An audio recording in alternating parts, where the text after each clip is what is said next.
잠언 6장 20절로 35절까지 봅니다. 한 절씩 교독하시고 마지막 절 35절은 합독합니다. 내 아들아, 내 아비의 명령을 지키며 내 어미의 법을 떠나지 말고 그것을 항상 내 마음에 새기며 내 목에 매라. 그것이 내가 다닐 때에 너를 인도하며 내가 잘 때에 너를 보호하며 내가 깰 때에 너와 더불어 말하리니 대저 명령은 등불이요 법은 빛이요 훈계의 책망은 곧 생명의 길이라. 이것이 너를 지켜 악한 여인에게 이방 여인의 혀로 호리는 말에 빠지지 않게 하리라. 내 마음에 그의 아름다움을 탐하지 말며 그 눈꺼풀에 홀리지 말라. 음료로 말미암아 사람이 한 조각 떡만 남게 되무며 음란한 여인은 귀한 생명을 사냥함이니라. 사람이 봄에 품고서야 어찌 그의 옷이 타지 아니하겠으며 사람이 숯불을 밟고서야 어찌 그 발이 되지 아니하겠느냐. 남의 아내와 통관하는 자도 이와 같을 것이라. 그를 만지는 자마다 벌을 면하지 못하리라. 도둑이 많이 줄일 때에 배를 채우려고 도둑질하면 사람이 그를 멸시하지는 아니하려니와 들키면 7배를 갚아야 하리니 심지어 자기 집에 있는 것을 다 내주게 되리라. 연인과 여인과 간음하는 자는 무지한 자라.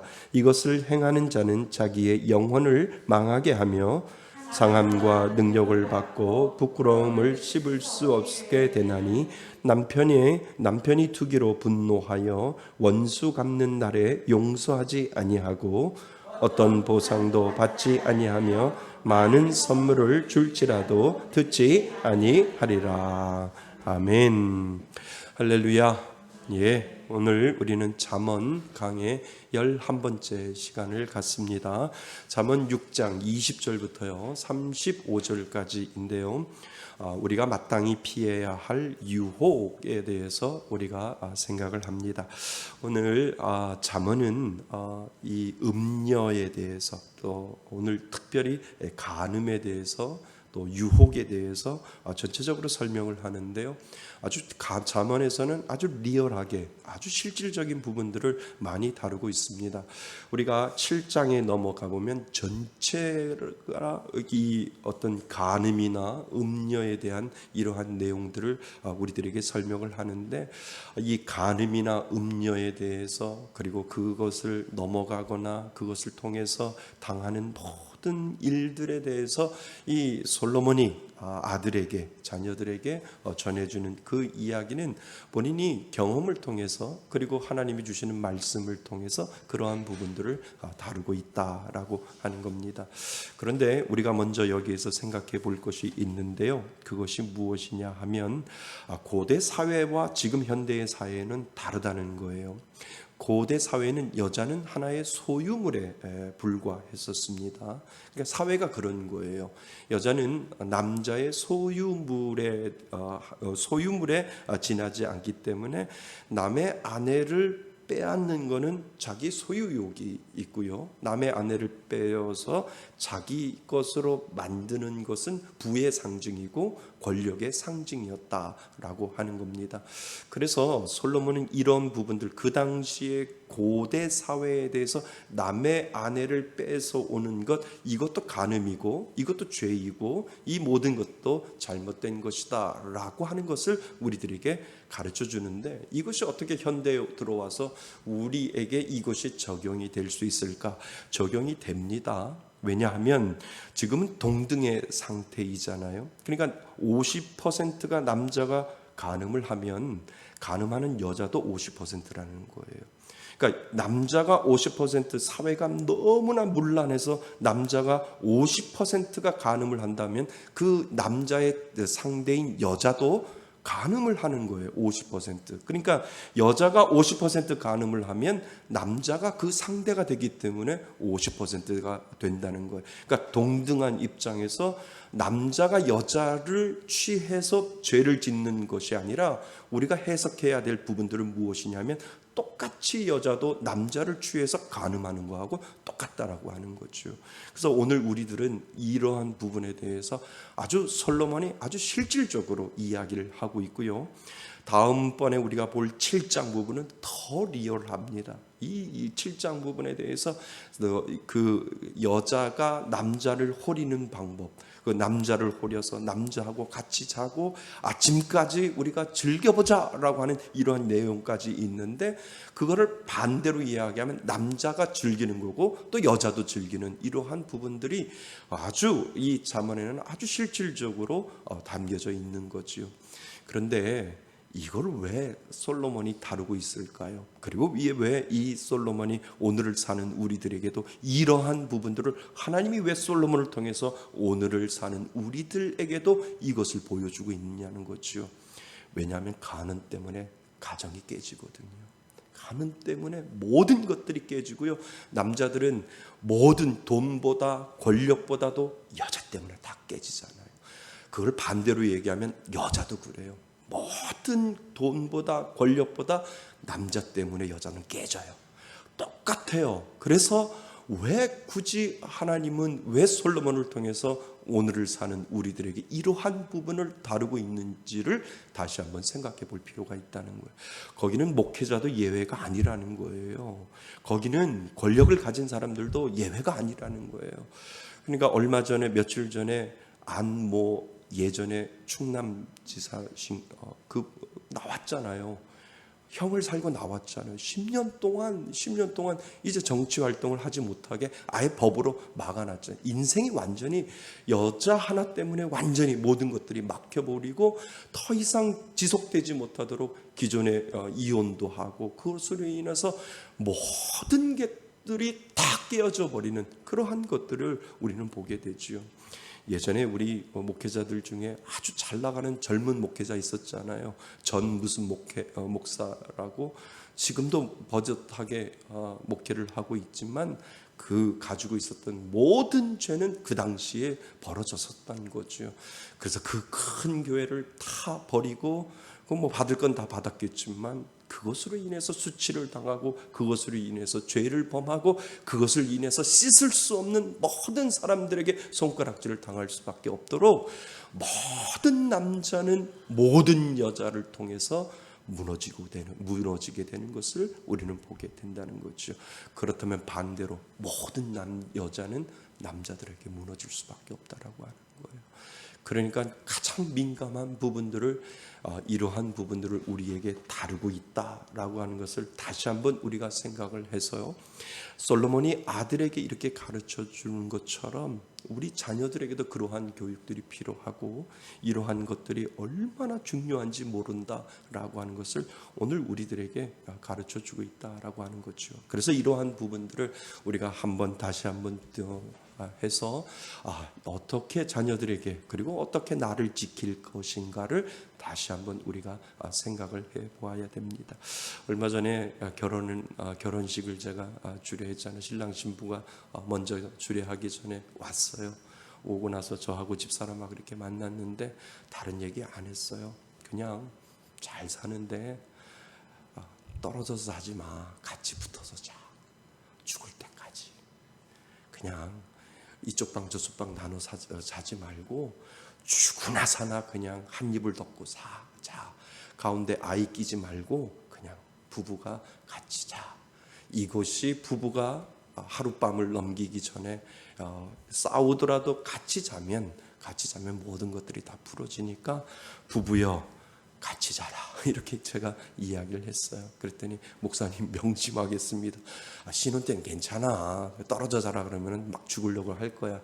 그렇지만 시간이 지나고 10년이 되고 20년이 되면 자꾸 핑계를 대가지고 안방 건너방 거실로 자꾸 피하려고 하는데 하지마. 그냥 가능하면 죽을 때까지 한 입을 덮고 자다가 먼저 가면 잘 가시오 라고 그렇게 이야기하고 빠이빠이 하고 나도 열심히 살다가 그리고 가. 이게 맞다라고 제가 이야기를 했어요.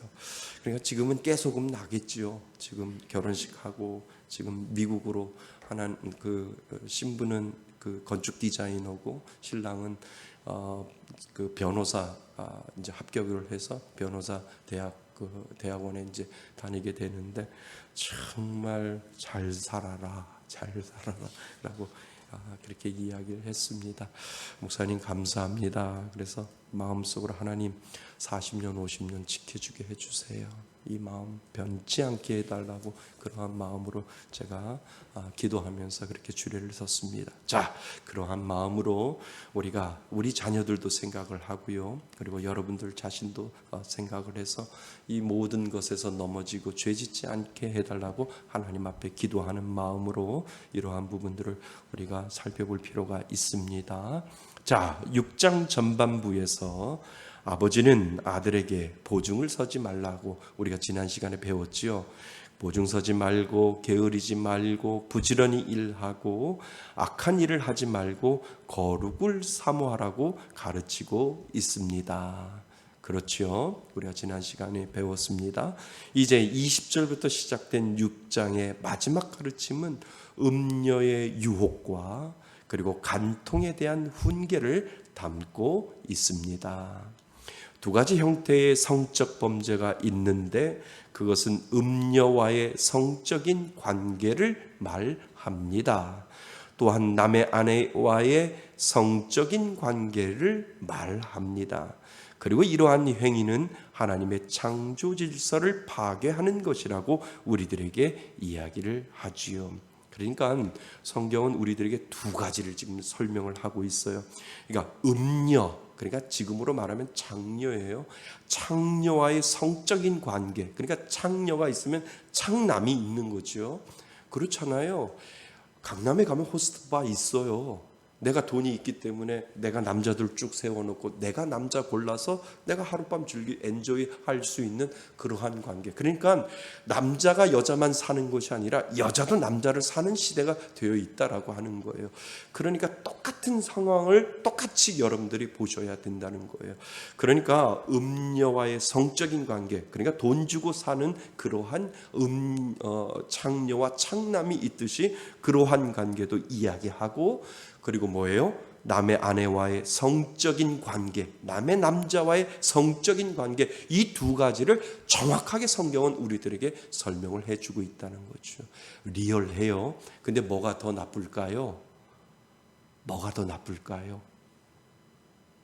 앞에 게 나쁠까요? 뒤에 게 나쁠까요?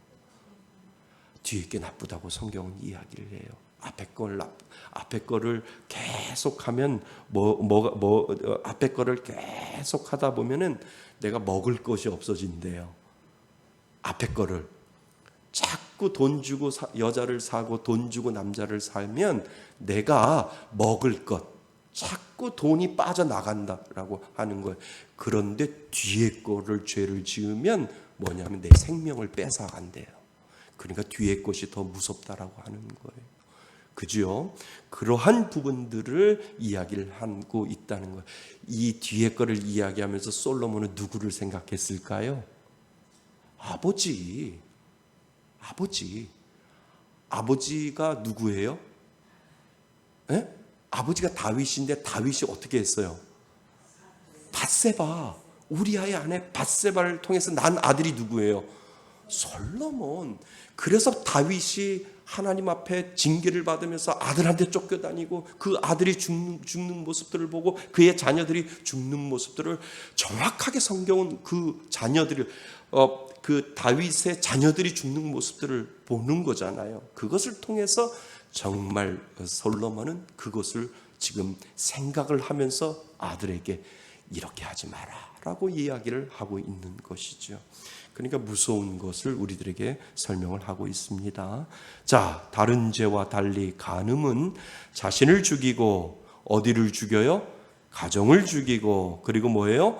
사회를 병들게 하며 더 나아가 자신의 영을 죽이는 죄악이 된다라고 이야기를 합니다. 우리가 신앙생활을 하는 중에 받게 되는 유혹이 많지만 특히 음행으로 넘어지기 쉽습니다. 그렇지요? 누구나 다 음행으로 넘어질 수 있어요. 누구나 다 그래요. 남자도 그렇고 여자도 그래요. 그냥 음행으로 넘어질 수 있는 그러한 여건들이 이 곳곳에 있다라고 하는 거예요. 나는 아니지라고 하지만 아니에요. 넘어질 수 있다라고 하는 거예요. 음행은 어떠한 형태라도 버려야 하고 피해야 한다고 우리에게 말해 줍니다. 자, 그래서 첫 번째 20절에서부터 24절에 보면 특별히 아버지와 어머니의 훈계를 잘 받아라 라고 하는 의미가 그곳에 있어요. 그래서 죄의 유혹을 이길 수 있는 힘은 하나님의 말씀에서 나온다라고 되어 있어요. 그것을 다시 한번 우리가 살펴보면 알게 됩니다. 죄의 유혹에 빠지기 쉬운 자녀에게 아버지가 자신의 경험과 훈계를 전하지요. 솔로몬이 그 자녀들에게 경험과 훈계를 정합니다. 하나님의 명령은 마땅히 해야 할 일과 하지 말아야 할 일을 지시합니다. 음행과 음란은 은밀하게 진행되기 때문에 다른 사람은 잘 알 수 없지만 누구는 하나님은 마음의 모든 계획과 생각을 아시고 행동을 뭐 하신다고요? 감찰하신다라고 하는 거예요. 그러니까 누구는 몰라도 내 아내는 모르고 내 남편은 몰라도 누구는 안다고요? 하나님은 아신다라고 하는 그 하나님의 신앙이 우리들 가운데 있을 때 그것을 자녀들을 통해서 가르쳐주고 있는 것을 우리들에게 보여주고 있다라고 하는 겁니다. 그래서 훈계를 잘 받는 자녀가 되어야 된다는 거죠. 자, 그래서 6장 20절에 보면은요, 6장 20절을 보세요. 내 아들아, 그 다음에 내 아비의 뭐예요? 명령. 이 명령이 뭐예요? 훈계예요. 아버지는 하지 말라, 가지 말라, 보지 말라, 하지 말라라고 하는 아버지는 훈계를 하며 그 다음에 그 명령에다 동그라미를 치시면 좋을 것 같고요. 지키며 내 어머니의 법. 이 법이 뭐예요? 말씀, 토라라고 이야기를 해요. 그러니까 그 당시에 어머니는 말씀을 집안에서 가르쳤다는 거예요. 누구에게? 자녀들에게 말씀을 가르쳤다는 거예요. 하나님의 말씀에서 간음하지 말라고, 성적으로 타락하지 말라고, 성적으로 문란하지 말라고 하나님이 이렇게 말씀하셨어. 어머니는 하나님의 말씀을 가르치고 아버지는 뭐를 가르쳐요? 명령을 가르쳐요. 하지 말라라고 하는 거예요. 그러니까 아버지의 역할과 어머니의 역할이 분명히 있다라고 하는 거예요. 그러니까 자식을 키우다 보면 저 녀석이 빨리 장가를 보내야 되겠다라고 하는 자녀가 있어요. 그러면 빨리 보내야 돼요. 빨리 보내야 되고요. 빨리 결혼신고해서 빨리 보내야 되는 자녀가 있고 그렇지 않은 자녀도 있지만 자녀들을 우리가 잘 보면 교육할 수도 있고 자녀들을 잘 보면 명령할 수도 있고 자녀들이 잘 보면 말씀으로 훈계할 수 있다라고 하는 거예요. 그러니까 무슨 일이 있어도 밤을 넘기면 안 돼. 12시 안으로는 다 들어와야 돼. 라고 하는 그 명령이 아버지의 명령이면 자녀들에게 그 명령을 지키도록 이야기를 해줘야 된다는 거예요. 그 명령을 지키지 아니하면 우리 집에서는 그렇게 엄하게 안 하는데 그냥 괜찮아. 아니에요. 야, 우리 집은 무슨 일이 있어도 12시 안에 들어와야 돼. 우리 집의 통금은 다 아빠가 아무리 봉건적이라고 할지라도 11시는 다 들어와야 돼. 이거를 지키는 자녀가 지혜로운 자녀이지요. 어디 가서 잠을 자면 안 돼. 잠자고 들어오는 거는 안 돼. 라고 자녀들에게 정확하게 이야기를 해줘야 이것이 성적으로 문란하지 아니하고 자신이 피폐하지 아니할 수 있는 방법을 아버지는 명령하고 어머니는 그것을 말씀으로 가르쳐줘야 된다라고 하는 거예요. 그러지 아니하면 성적인 문란이 말도 못해요. 그러니까 제가 제일 저거한 거, 우리 자녀들 청소년 되었으니까 콘돔을 사줘야 되고 피임약을 사줘야 되고 아니에요. 그거 아니에요. 어떤 집사님이 예전에 그 얘기를 했어요. 우리 자녀에게 이제 중학생이 되고 고등학생이 됐으니까 피임약을 사줘야지. 아니에요. 지키도록 가르쳐야죠. 지키도록 가르쳐야죠. 한 사람을 사랑하고 한 사람을 위해서 끝까지 내가 그 순결을 지키면서 내가 하나님의 그 말씀대로 잘 지켜서 내가 한 사람을 끝까지 사랑해서 부끄럽지 아니하는 그러한 삶을 살도록 부모가 자녀들에게 그것을 지키도록 가르쳐야죠. 야, 임신하면 안 돼. 그러니까 비임해. 아니에요. 그 단계까지 가면 안 된다라고 하는 거예요. 끝까지 지킬 수 있도록 부모는 명령하고 부모는 가르치고 그것을 통해서 끝까지 아이들이 결혼에 꼴이 날 때까지 잘 지키도록 명령하고 훈계하는 것이 부모의 역할이고, 그것을 통해서 아이들이 결혼에 꼴이 날 때까지 우리가 끝까지 기도해 주는 것, 그것이 참 중요하다라고 하는 거예요. 그러지 아니하면 우스워져요. 성이 우스워지고, 그러지 아니하면 쉽게 모든 것들이 넘어갈 수 있고, 너무 쉽게 하다니까 너무 쉽게 헤어질 수 있다라고 하는 거예요. 그러면 안 된다라고 하는 거예요. 가능하면 지켜야 되고, 가능하면 아이들에게 이 부분들은 아주 하나님께서 성스럽게 만들었기 때문에 성스럽게 지켜야 되는 것이 너희 믿는 사람들의 본분이다. 제가 이런 이야기 하면은요, 아우 고리타분해, 아우 고리타분해 이런다고요. 아니에요. 모든 문제는 술로 인해서 성적으로 문란해지고, 술로 인해서 통제 불가능해가지고 이렇게 되었다라고 해가지고 모든 부분들이 술로 인해서 성적인 문란까지 가고 성적인 문제까지 가고, 그것을 통해서 많은 문제들이 발생하고 있는 것을 우리는 알면서도 지키지 못한다라고 하는 거예요. 가능하면 믿는 사람들은 자녀들에게도 그렇게 가르쳐야 되는 거예요. 지켜야 된다. 그리고 정말 소중한 것을 지켜서 아름다운 사랑을 이루어가고 아름다운 가정을 이루어가는 것 너희들이 해야 한다라고 끝까지 가르쳐야 된다라고 하는 거예요. 그러지 아니하면 세상은 아주 문란해져요. 아주 너무 노골적으로 되어 있잖아요. 요즘 너무 노골적으로 되어 있어서 나는 안 하면 나는 바보가 되는 그러한 세상에 그렇게 살고 있다라고 하는 거예요. 그러니까 믿는 아이들 빨리 믿음으로 잘해서 빨리 결혼시켜줘. 빨리 가. 엄마 아빠 혼자 있게 빨리 가. 이렇게 해서 애들 빨리 결혼해서 내보내는 게 성적으로 문란하지 아니하고, 가만히 생각해 보세요. 40이 접 끓는 피가 40이 넘었다. 생각해 보세요.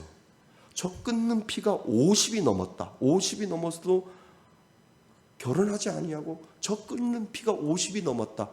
남자든 여자든요. 가만히 생각해 보면 죄밖에 생각이 안 나지 않을까요? 나는 오로지 예수 그리스도만 생각해. 나는 밤이나 저녁이나 오로지 하나님 앞에만 간절히 기도하고 하나님 앞에만 오로지 교회 아니면 직장 아니면 교회, 이렇게 나는 열심히 살 거야. 제 사촌 동생 중에 아직 결혼하지 못한 50이 있어요. 50살이 있어요. 그러면 제 생각에는 그 거룩한 그 50을 지켰구나, 그 생각 안 들던데요. 죄를 지어도 벌써 졌겠지? 그 생각이 드는데, 그게 제가 잘못했을까요? 저만 잘못한 거죠? 자꾸 그 생각이 드는 걸 어떻게 해요? 그럴까요? 50까지 그 젊은 끓는 피가 지킬 수 있을까요? 아닌 것 같아요. 그러니까 우리가 조심하고 또 조심해야 할 일들이지요. 자, 하나님은 우리가 유혹을 이길 수 있도록 무엇을 주시고? 말씀을 주시고 인도해 주십니다. 음란의 유혹과 시험을 이길 힘은 하나님의 뭐에서? 말씀에서 나오기 때문이지요. 그래서 부모의 그 말씀 교육이 중요합니다. 이것이 지혜 있는 삶이고 모든 유혹과 죄악으로부터 스스로를 지킬 수 있는 길이라고 말합니다. 하나님의 말씀을 우리의 삶의 기준으로 삼을 때 우리는 유혹을 이길 수 있습니다. 날마다 말씀이 나를 붙잡고 있을 때 우리는 그 유혹에서 이겨낼 수 있다라고 하는 거예요. 아멘.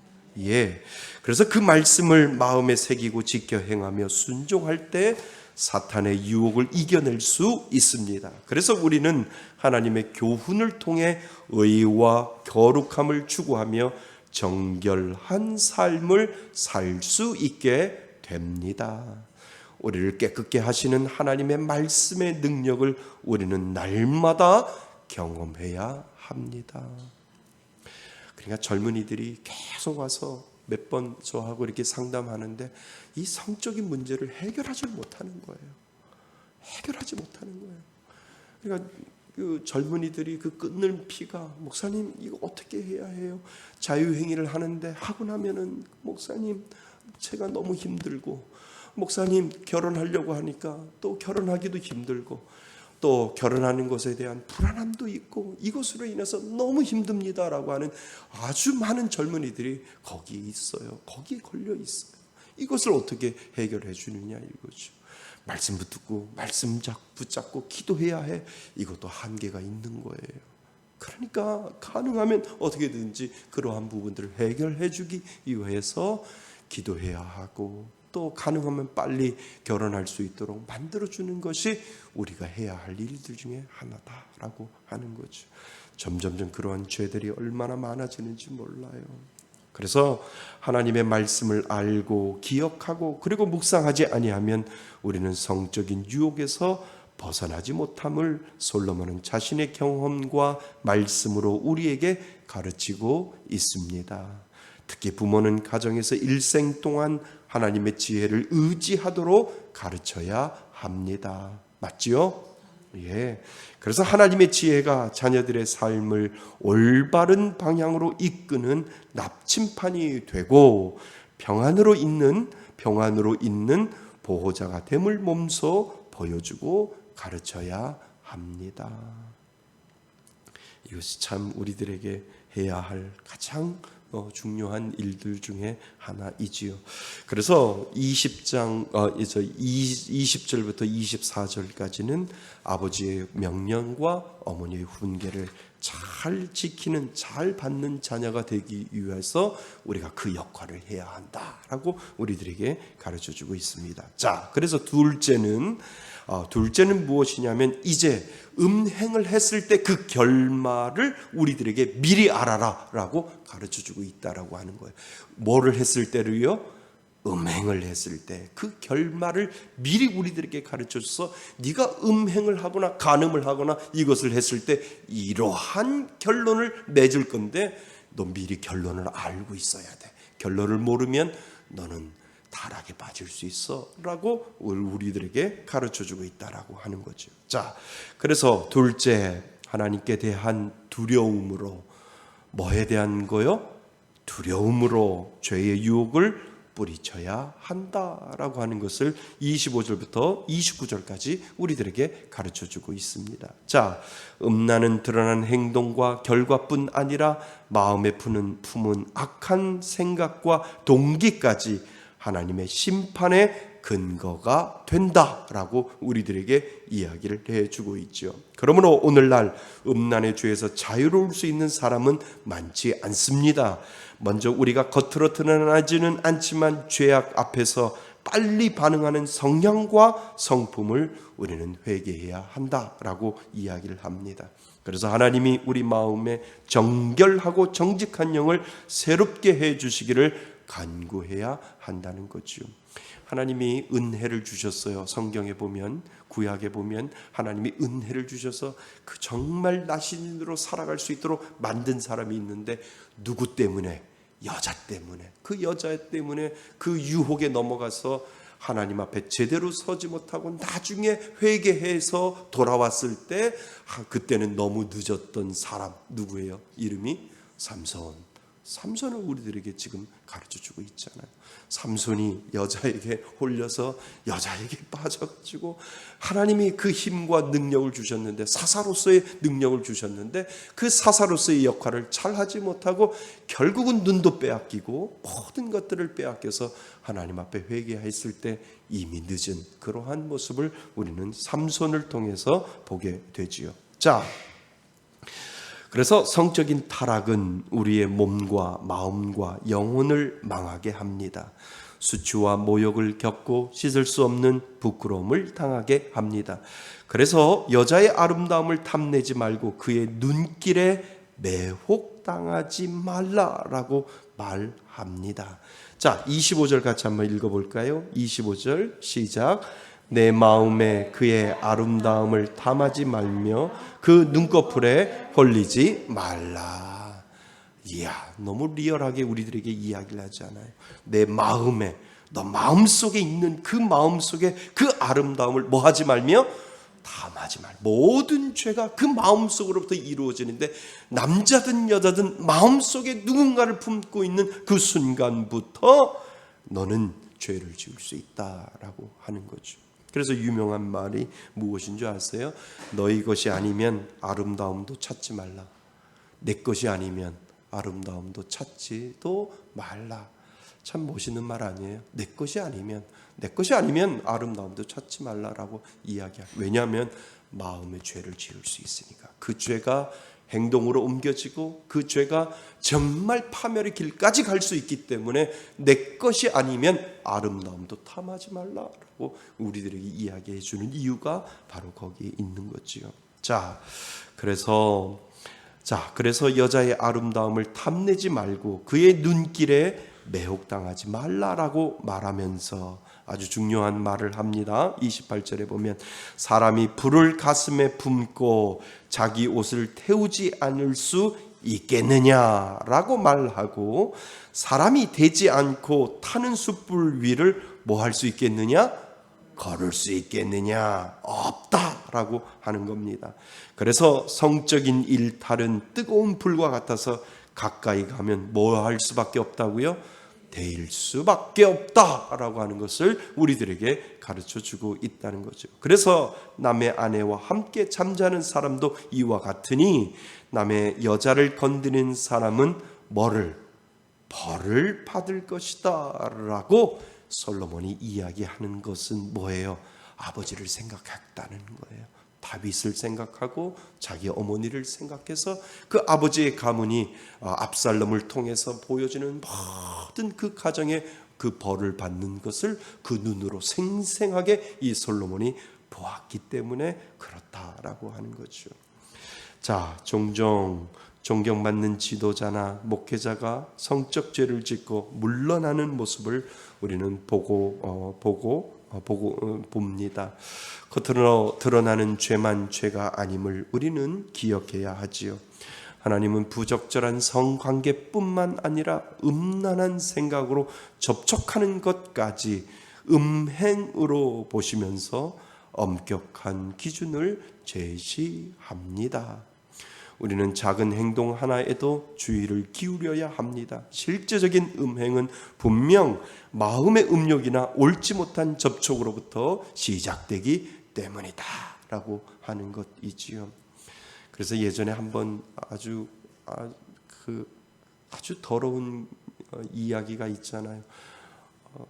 목사님이 남자 집사님하고 여자 집사님하고 결혼식 주례까지 해줬는데 애를 낳는데 그 애가 자꾸 자라면서 보니까 목사님 닮아갔잖아요. 그래서 너무 희한해가지고 유전자 검사를 해보니까 99.9%가 누가 맞아요? 목사님 아들로 맞는 거예요. 그래가지고 그 99.9% 그 유전자 검사를 해서 목사님 자녀 아닙니까? 그랬더니 뭐라 그래요? 기도해서 성령의 은혜로 아이를 낳은. 나는 전혀 모른다고. 그 집사하고 난 만난 적도 없고 그 집사하고 나는 간음한 적도 없고 잠잔 적도 없는데 하나님의 은혜를 주셔서 성령의 은혜로 그 자녀가 낳았다라고 얘기해요. 그 이후로 어떻게 문제가 해결됐는지 모르겠어요. 가만히 보니까 아직도 목회를 하는 것 같아요. 아직도. 그런데 미련한 건 뭔지 아세요? 그 목사라는 사람을 아직도 믿고 따라다니는 성도들이 있다라고 합니다. 그 교회가 없어지지 아니하고 아직도 그 교회가 있고 성령으로 우리 목사님 신령해서 성령으로 안수해서 아이를 낳았다라고 하는 그 얘기가 너튜브에 계속 흘러나가는 있다라고 하는 거예요. 말이 돼요? 그래도 믿는 성도들이 있다라고 하는 거예요. 그것만큼 일어나는 게 어디 있어요. 참, 이건 정말 창피한 일이지만 정말 이러한 문란한 이야기들이 얼마나 많은지 몰라요. 목사님이 목회를 하는데 사모님이 아파요. 유학 갔다 오셔서 사모님이 아파요. 많이 아파요. 사모님이 병치레 하다 보니까 목사님하고 관계가 소홀해요. 교회에 꽃꽂이하러 오는 집사님이 계셨어요. 목사님하고 개인적으로 주중에 계속 만나다 보니까 친분이 생겨요. 자요. 그러다 보니까 교회가 그것이 발칵 드러나게 되고 결국은 교회가 산산조각이 나고 결국은 목사는 쫓겨나가고 교회는 그냥 두동강이 나고 없어지게 되는 그러한 상황들이 얼마나. 그러니까 이거를 누가 하냐면 마귀가 한다니까요. 마귀가 쓱 들어와가지고 하나만 건드려 놓으면, 남자를 건드리든 여자를 건드리든 건드려 놓으면 그냥 교회는 일파만파로 펴져서 교회는 하루아침에 무너질 수 있다라고 하는 거예요. 이렇게 세워놓는 교회 뭐 1000명이 있건 10,000명이 있건 10,000명이 있건 모두 다 이 유혹 하나 때문에 교회는 한순간에 넘어갈 수 있다라고 하는 것을 우리들에게 보여주고 있다라고 하는 거예요. 그러니까 절대 이러한 오해나 이러한 것들을 받지 않도록 우리는 해야 된다라고 하는 거예요. 그러니까 신방 갈 때 목사는 사모 꼭 데리고 가는 이유가 거기에 있는 거예요. 사모가 없으면 목회하지 말아야 되는 거예요. 사모가 먼저 죽으면 저는 선교사로 나간다고 사모가 없으면 신방도 못 가는 거예요. 사모가 없으면 교회 혼자 있어도 안 되는 거예요. 누가 상담하러 오면 여보 빨리 와, 여보 빨리 와, 상담하러 오신대. 그러면 사모가 할 일이 있고 목회자가 할 일이 있는데 집사님 제가 혼자 상담하겠습니다. 안 돼요. 그러다 보면 큰일 난다는 거예요. 그러다가 보면 조심해야 하고 또 조심해야 하고, 정말 10명이 모이든 성도든 100명이 모이든 성도든 50명이 모이든 성도든 10,000명이 모여도 한순간에 넘어질 수 있다라고 하는 거예요. 이것을 우리들에게 가르쳐주고 있다. 분명히 목회자가 해야 할 일이 있고요, 사모가 할 일이 있습니다. 절대 오해받는 일 하면 안 되고, 절대 거기에서 성적인 타락이나 성적인 모든 부분에 대해서 지켜야 교회가 든든히 서 나갈 수 있고 사단의 그 노력에서 벗어날 수 있다라고 하는 것을 우리들에게 가르쳐주고 있다는 거예요. 그러니까 가만히 보면 돈 때문에 넘어가는 교회도 있고 또 관계 때문에 넘어가는 교회도 있는데, 가장 쉬운 것은 성적으로 넘어가는 교회가 많다라고 하는 거예요. 이거 지키지 아니하면 교회는 쉽게 무너져. 선줄 알면 넘어질까 조심하라. 이 말이 맞는 말이에요. 이 말이. 그러니까 지켜야 되고 저걸 해야 하고, 그로 해서 정말 교회가 서 나가면 서 나갈수록 더 조심하게 지킬 수 있는 그러한 부분들이 성적인 부분이라고 우리들에게 이야기를 해주고 있다는 거죠. 그래서 더 심각한 죄를 짓기 전에 단계에서 돌이켜야 합니다. 거기 맞지요? 더 심각한 죄를 짓기 전에 지금 단계에서 돌이켜야 합니다. 하나님의 말씀을 마음에 담고 날마다 묵상함으로 죄의 유혹에 빠지지 않도록 우리는 해야 합니다. 아멘. 그래서 셋째, 간음은 그 어떤 것으로도 보상될 수 없는 죄다라고 우리들에게 이야기를 합니다. 완벽한 사람은 없기에 누구나 실수와 잘못을 합니다. 이처럼 우리가 행하는 것들 가운데 어떤 죄는 시간이 지나면 자연스럽게 잊혀지기도 하고 용서를 구하면 용서받기도 합니다. 허기진 배를 채우기 위하여 도둑질하면 뭐를 받을 수 있으나 용서를 받을 수 있어요. 배고파서 훔친 거는 내가 잘못됐어요. 너무 제가 배고파서 훔쳤습니다. 용서해 주세요. 그러면 용서해 줄 수 있잖아요. 그러나 받을 수 있으나, 그러나 간음을 하는 자는 정신이 나간 사람으로 자기 뭐를요? 영혼을 만지는 사람이라고 32절에 되어 있잖아요. 32절에 보세요. 시작. 여인과 간음하는 자는 무지한 자라. 이것을 행하는 자는 자기의 영혼을 망하게 하며. 영혼을 망하게 하기 때문에 안 된다라고 하는 거예요. 그래서 더 보십시다. 그래서 보세요. 영혼을 망치는 사람이라고 하는데 그 이유가 무엇이냐면 그 남편이, 다시요, 가로 열고 그 아내가 뭐에 불타? 질투심에 불타. 질투심에 불타 보복할 때 눈에 무엇이 보일 수 있겠느냐? 내 아내가 어떤 남자하고 간음을 했는데, 내 남편이 어떤 여자하고 간음을 했는데 그 질투심에 불타서 그 남편과 그 아내가 보이는 것이 있겠느냐? 보이는 것이 없다라고 하는 거예요. 남의 것을 훔쳐서 먹으면 용서해 주세요. 그러면 용서해 줄 수 있다라고 하는 거예요. 그런데 어떤 여자하고 간음하고 어떤 남자하고 간음했을 때 그 남편과 그 아내가 질투심에 불타서 누가 용서해 주겠느냐? 그 이야기라는 거죠. 그래서 질투심에 불타 보복할 때 눈에 무엇이 보이겠느냐? 자, 34절 같이 한번 읽어볼까요? 34절 시작. 남편이 투기로 분노하여 원수는 날에 용서하지 아니하고, 아내도죠. 아내가 투기로 분노하여 원수 갚는 날에 용서하지 아니하고, 용서하지 못한다라고 하는 거예요.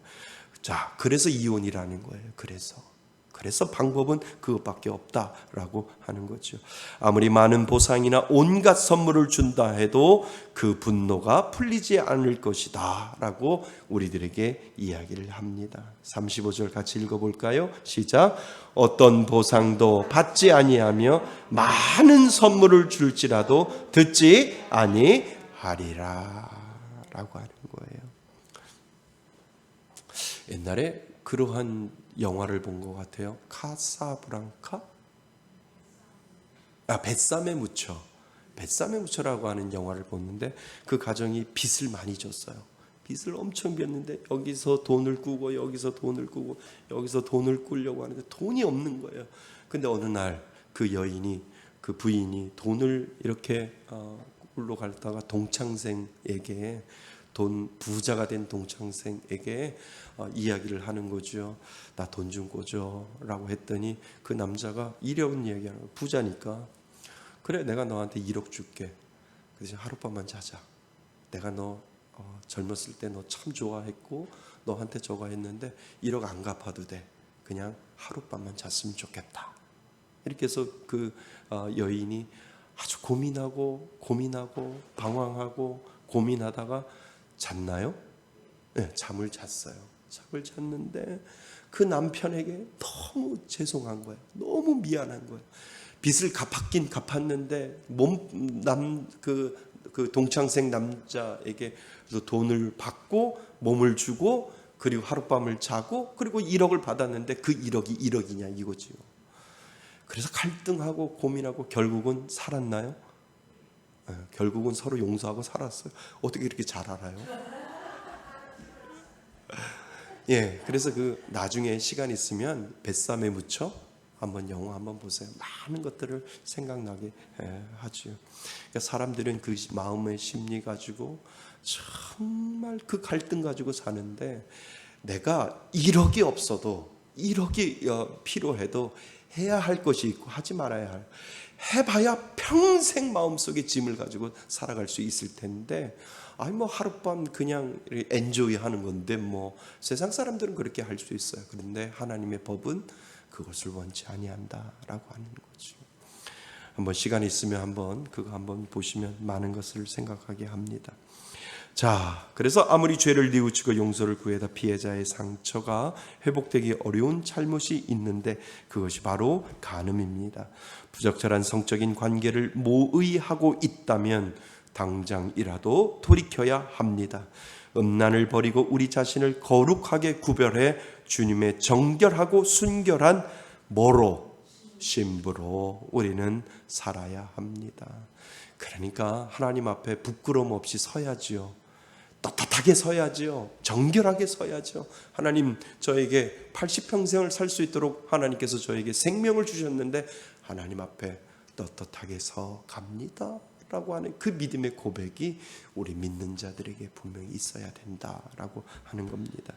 우리는 언제라도 사탄의 유혹에 취약한 존재임을 인식해야 합니다. 그리고 음행의 비극적인 결과를 늘 우리는 뭐 해야 해요?